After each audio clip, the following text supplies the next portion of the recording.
te croire me sera toujours cher. Elle est gloire et victoire pour moi. Et par elle, en la maison du Père, la couronne est offerte à ma foi.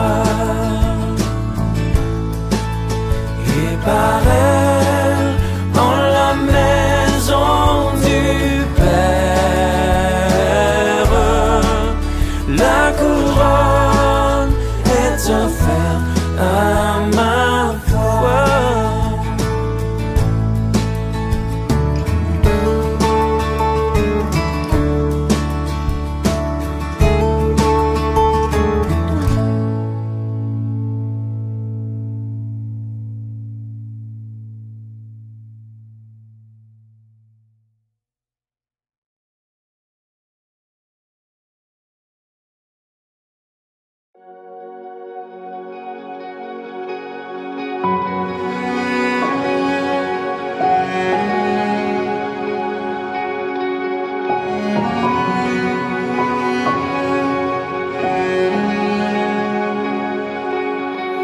Même si pour moi tu devais t'abaisser pour porter ma vie et tout réconcilier, me montrer le Père qui m'a tant aimé,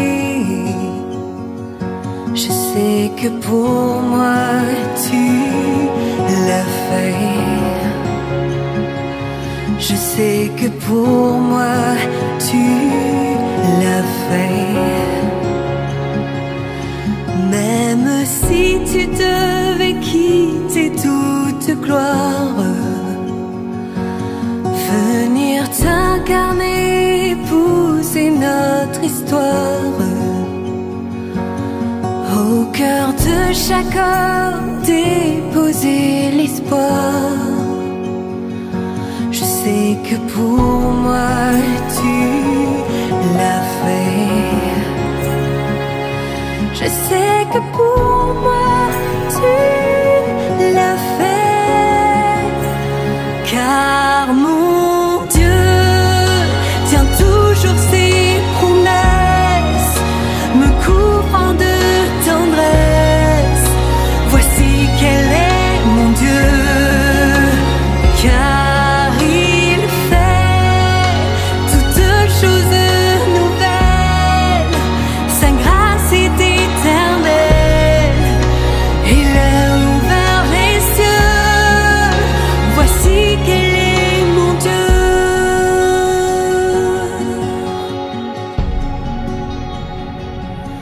Même si la croix devenait ton fardeau,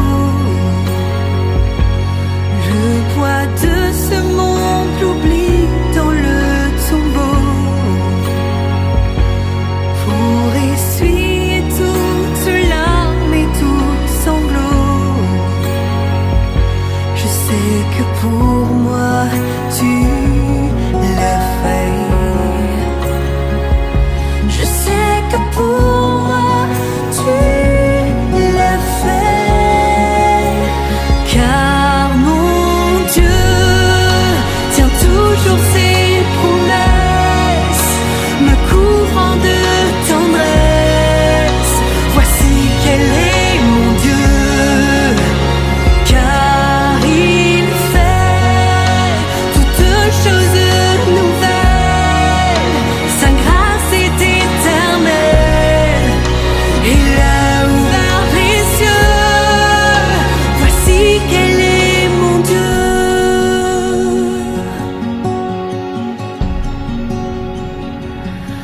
Même si ta vie devait être oubliée,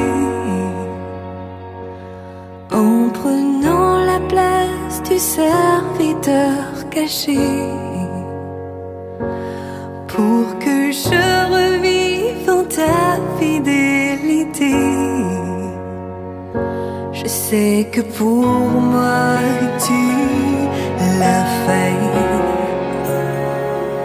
Je sais que pour moi tu l'as fait.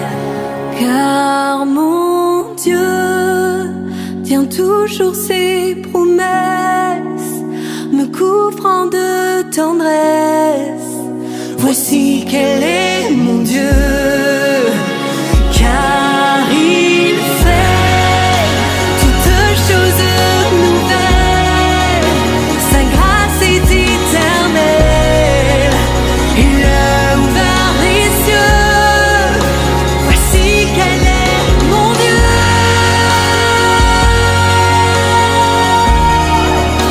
Voici quel est mon Dieu.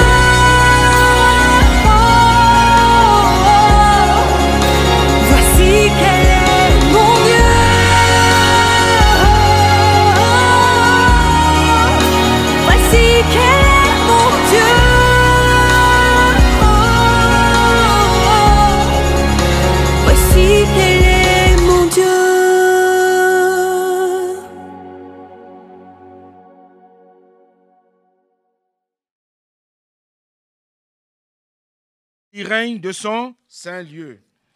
Ce qui signifie qu'il nous aime, il nous regarde, et il voit les cœurs de chacun de ses enfants. Parce que bientôt il revient chercher son église.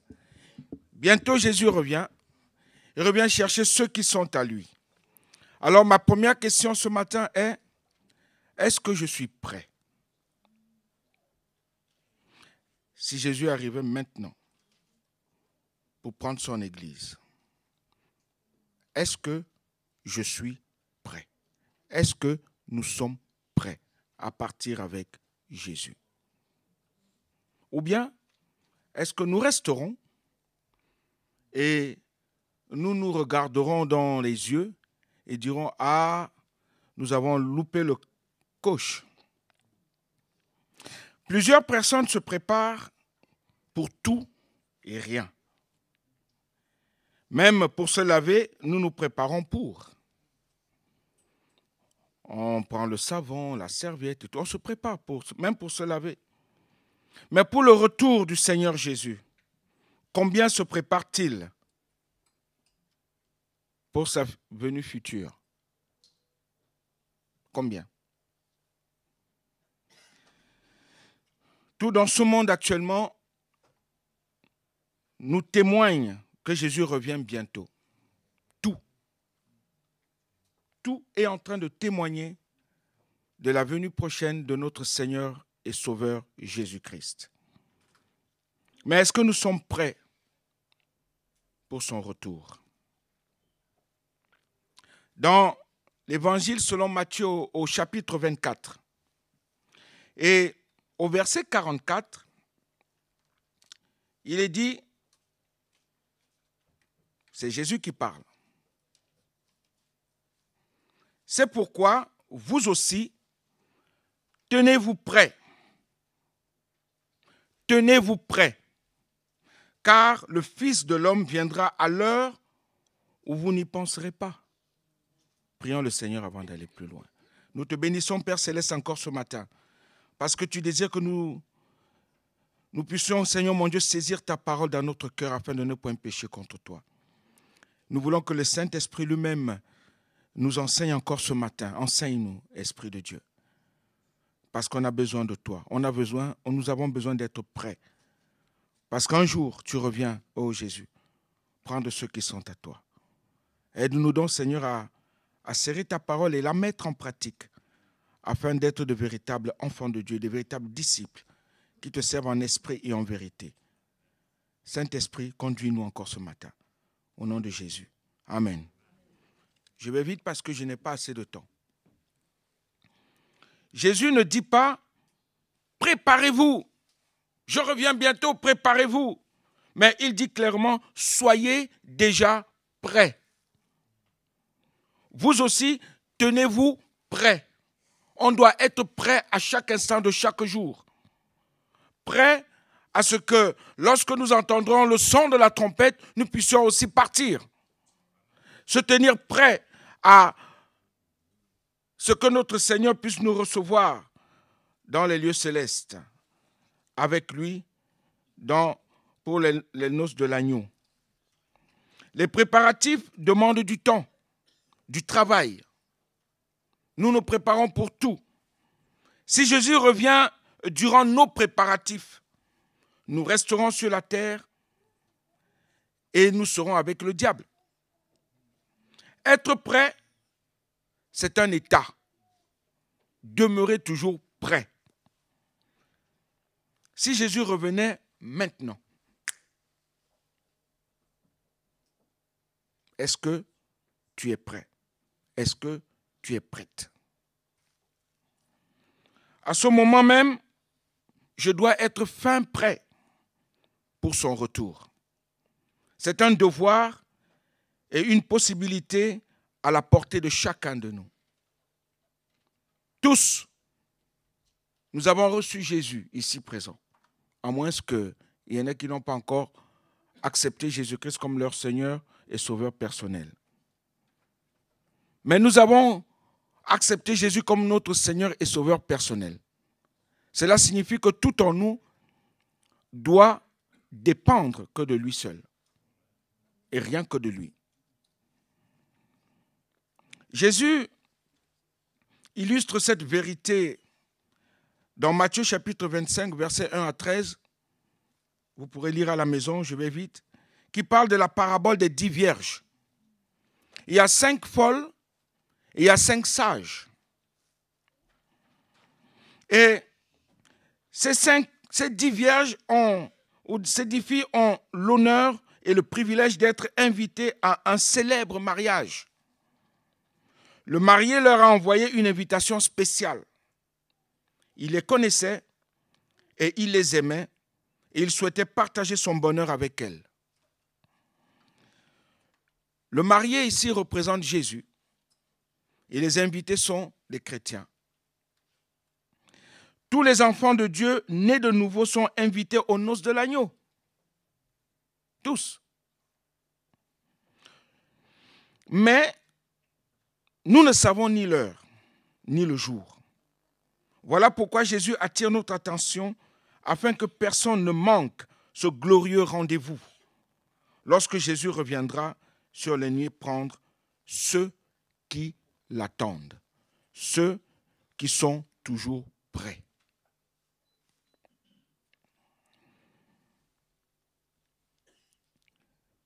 Comme vous le voyez, certains sont vraiment imprudents. Ils vont manquer ce rendez-vous. Que faire pour ne pas manquer à ce rendez-vous? Que faire pour ne pas le manquer? Qui sont les 10 vierges? C'est nous. Il y a ceux qui se préparent chaque jour. Ceux qui ont les lampes et qui ont l'huile. C'est ce que parle le chapitre 25 de Matthieu. Elles étaient 10. Il y en a 5 qui avaient des lampes, mais avec de l'huile en réserve. Il y avait 5 autres qui avaient des lampes, mais pas de l'huile en réserve. Le mot vierge est traduit par jeune fille dans certaines traductions.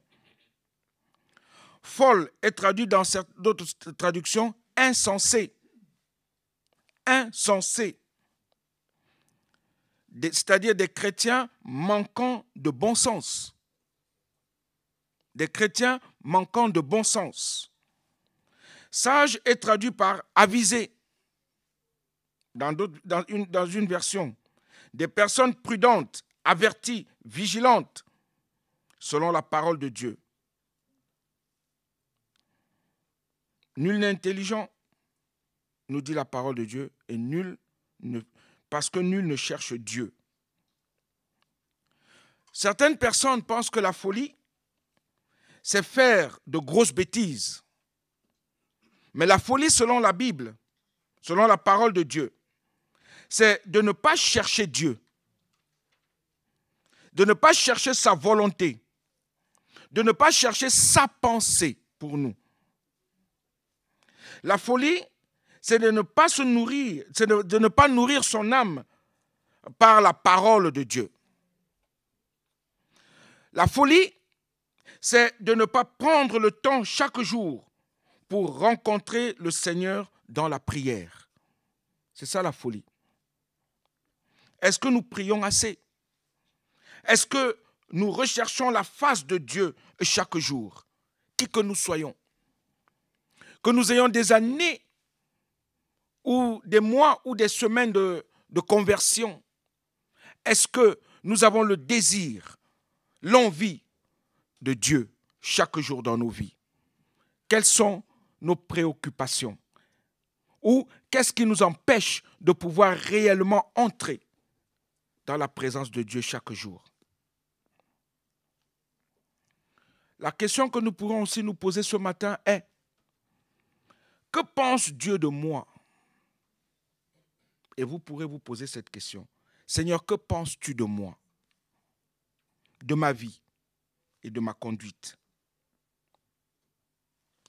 Est-ce que je prends du temps pour prier, pour méditer la parole de Dieu, ou je prends plus du temps devant la télévision, devant des choses qui n'ont ni queue ni tête?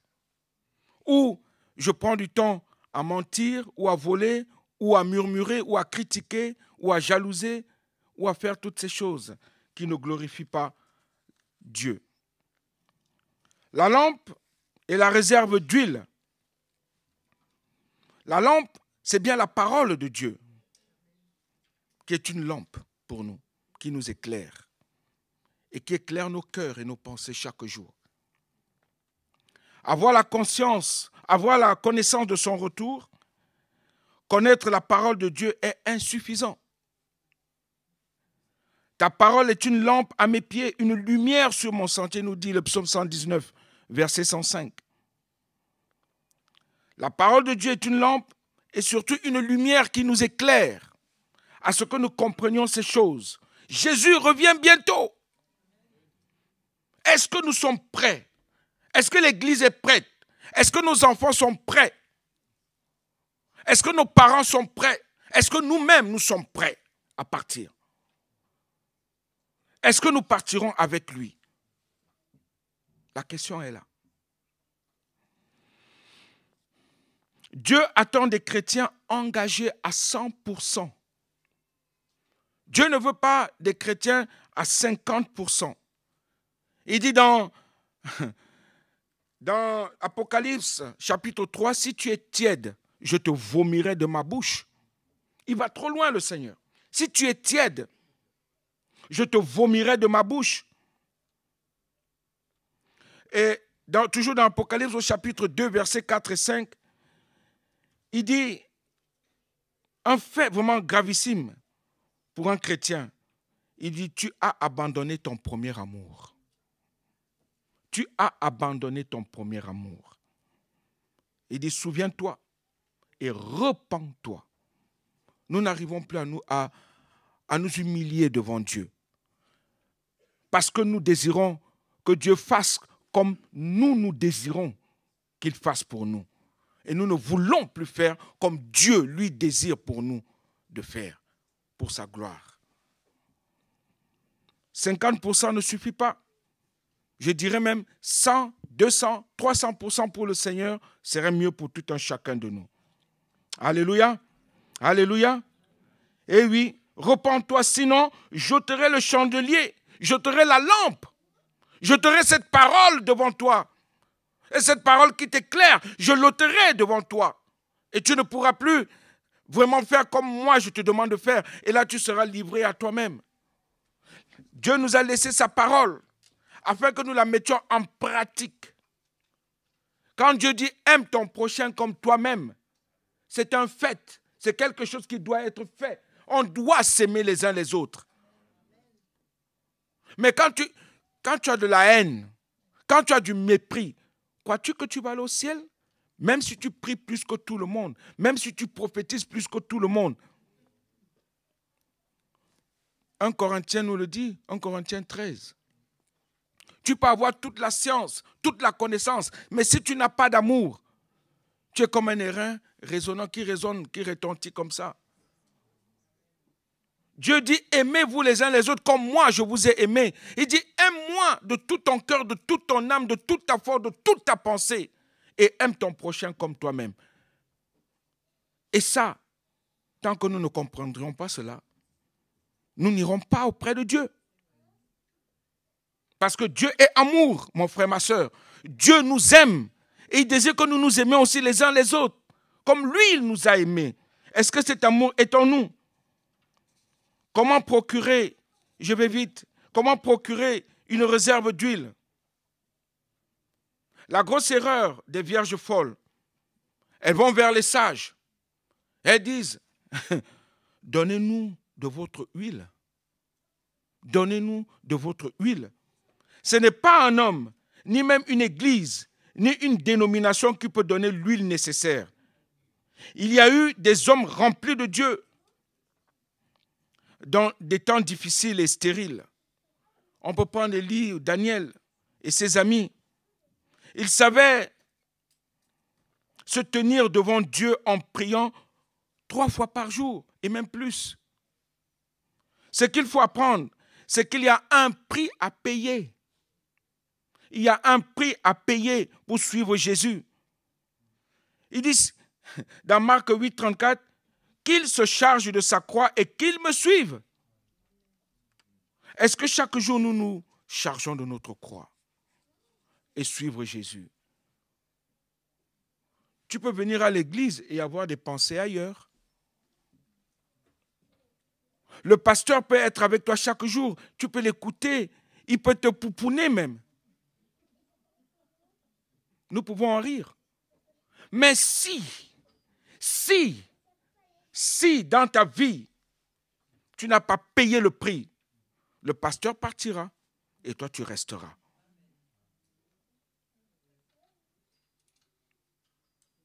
Comment est-ce que nous nous préparons pour le retour de Jésus? Il y a un prix à payer. Il y a des choses du monde vaines et inutiles auxquelles il faut renoncer à cause du royaume de Dieu. À cause du royaume de Dieu. Suivre Jésus, cela prend notre temps, notre force et notre argent. Parce que c'est lui qui nous bénit. Et on doit se donner entièrement. Achetez-en pour vous, disent les sages. Il faut un prix pour entretenir sa vie spirituelle. Je dois entretenir ma vie spirituelle chaque jour. Combien d'entre nous ont pris du temps pour prier ce matin avant d'arriver ici? Combien? Ou bien nous nous sommes occupés? Je ne demande pas les doigts. Non. Chacun se reconnaît. Chacun se reconnaît, y compris moi-même. Chacun se reconnaît. Combien de temps, hier soir, ce matin, avant de venir, combien ont-ils prié pour leurs frères et sœurs avant de venir? Combien ont-ils pleuré les uns pour les autres pour que Dieu bénisse? Combien? Il y a un prix à payer. Pourquoi tant de haine? Pourquoi tant de mépris? Jésus revient bientôt. Est-ce que nous sommes prêts? Es-tu prêt? Es-tu prête à partir avec lui? Je vais couper court parce que le temps file. Je vais plus loin. 5e, il y a un avertissement pour tous. Marc chapitre 13, versets 33 et 37. Il dit, prenez garde, veillez et priez. Prenez garde. Prenez garde. Veillez, et priez. Il dit, ce que je vous dis, je le dis à tous, au verset 37. Veillez. Veillez. Et Jésus insiste là-dessus. Veillez. Sur quoi? Sur les signes des temps? Sur l'apostasie? Sur l'accomplissement de sa parole? Bien sûr. Mais surtout et avant tout, sur nous-mêmes. Sur notre lampe. sur notre réserve d'huile, sur notre amour pour lui, sur notre amour pour notre prochain, sur notre consécration, sur notre propre marche avec Dieu. Les vierges folles n'ont pas veillé sur leur lampe et sur la réserve d'huile.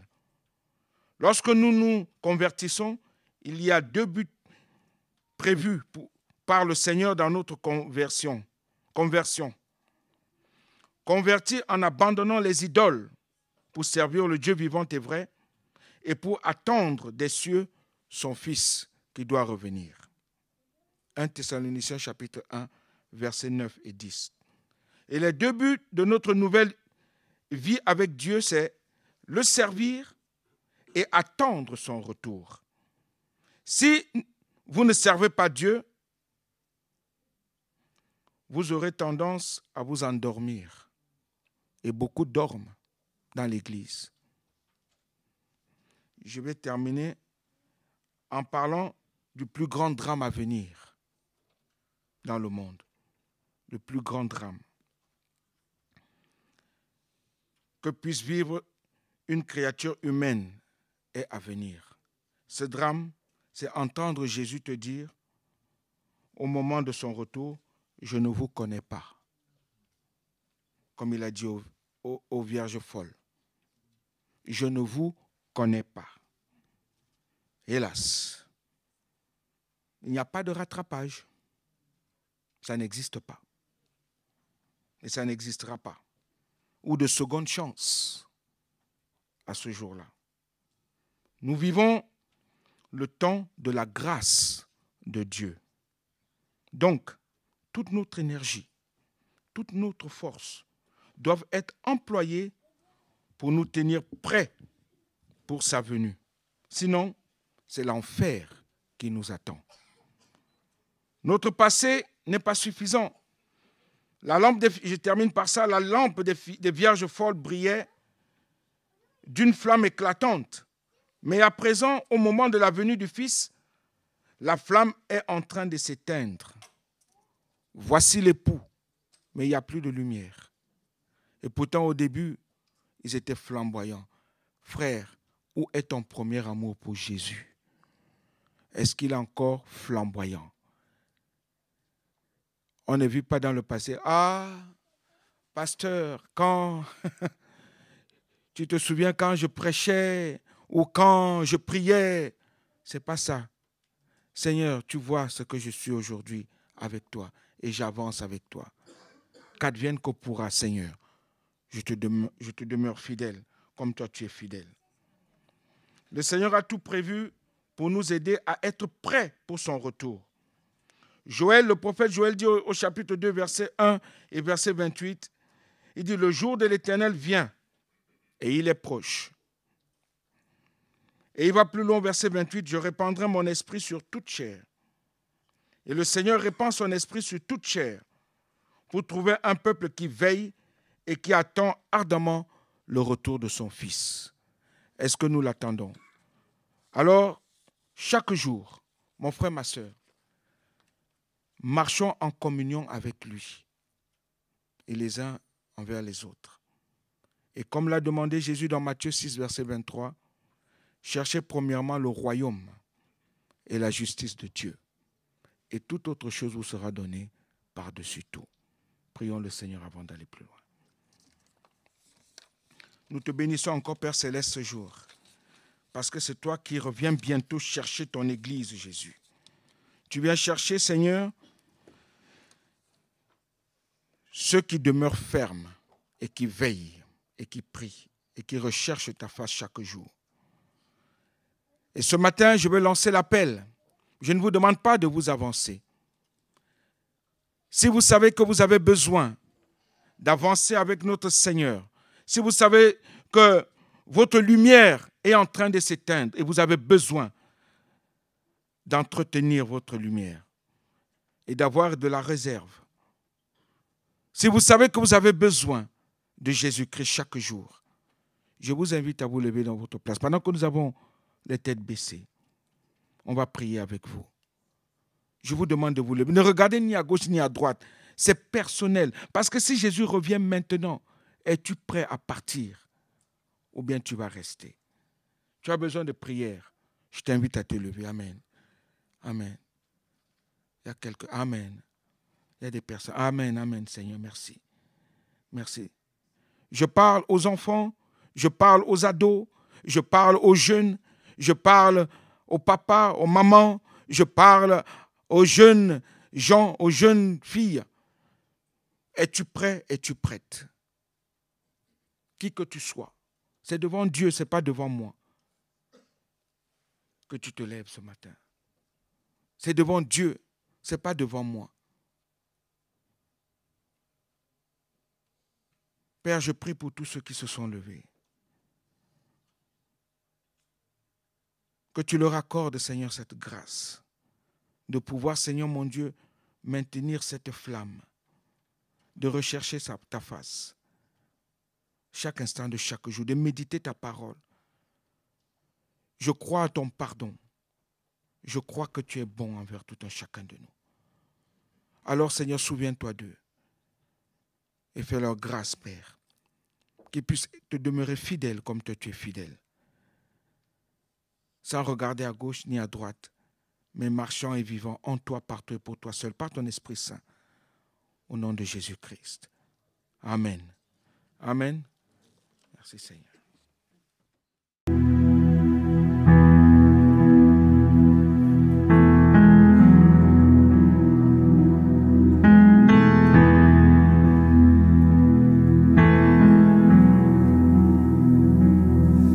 Grâce infinie de notre Dieu qui un jour m'a sauvé.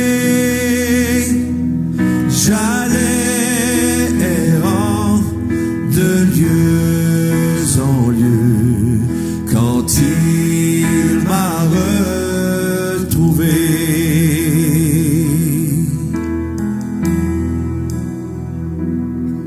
Ma vie fut complètement changée alors qu'en lui j'ai cru. Depuis ce jour de tous les dangers, sa grâce m'a secouru. Mes chaînes enfin sont enlevées, mon Dieu, mon Sauveur m'a racheté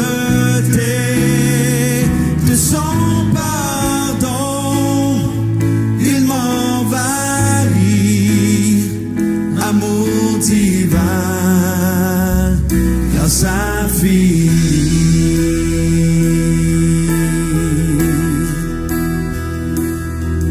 Dans mes épreuves et mes labeurs, toujours suffit sa grâce. Je peux compter sur sa faveur à chaque instant qui passe. Mes chaînes enfin sont enlevées, mon Dieu, mon Sauveur m'a racheté de son pardon, il m'envahit,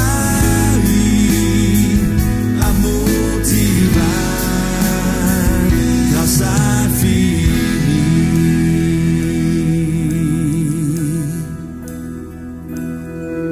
Quand nous aurons pendant 1000 ans célébré ses louanges,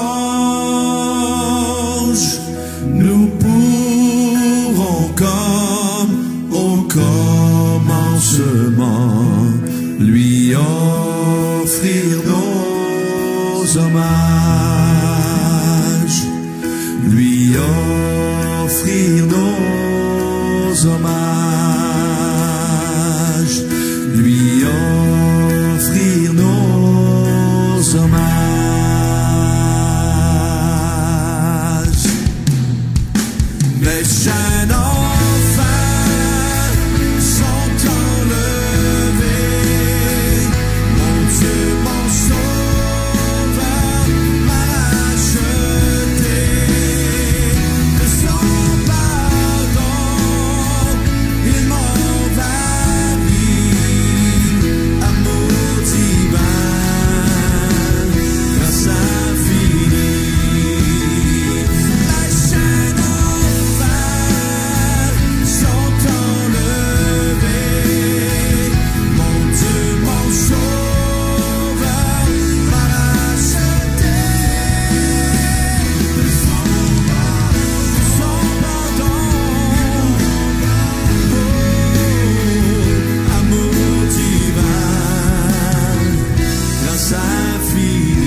sa